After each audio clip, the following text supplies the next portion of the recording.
மத்தேயு 5:9 அமைதி ஏற்படுத்துவோர் பேறு பெற்றோர், ஏனெனில் அவர்கள் கடவுளின் மக்கள் என அழைக்கப்படுவர்.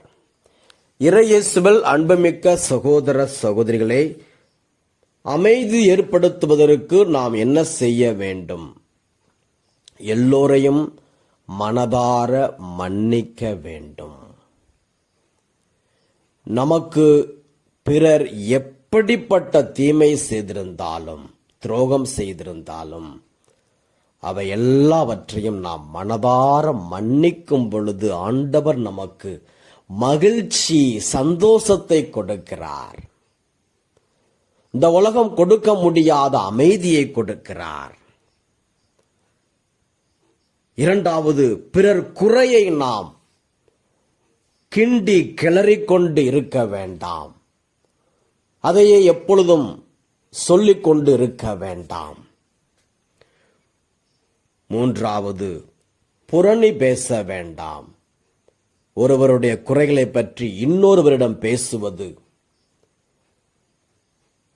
இப்படியாக நாம் இருக்கக்கூடாது. நான்காவதாக, எல்லோருக்காகவும் ஜெபம் செய்வோம், மனதார ஜெபிப்போம். நம்முடைய குடும்ப நபர்கள் எல்லோருக்காகவும், அண்ணன், தம்பி, அக்கா, தங்கை, அண்ணன் பிள்ளைகள், தம்பி பிள்ளைகள், அக்கா பிள்ளைகள், தங்கை பிள்ளைகள், உற்றார் உறவினர் எல்லோருக்காகவும் மனதார ஜெபிப்போம்.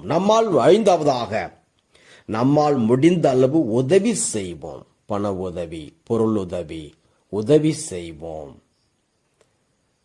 அடுத்ததாக, ஆறாவதாக, பரிசுத்தாவின் கனிகளால் நாம் நிரப்பப்பட்டு இருப்போம். கலாத்தியர் 5:22 முதல்,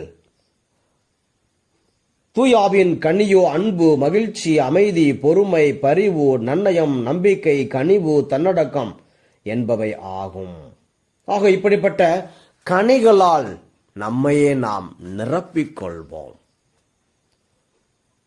ஆண்டவரிடத்திலே ஒவ்வொரு நாளும் ஜெபிப்போம்.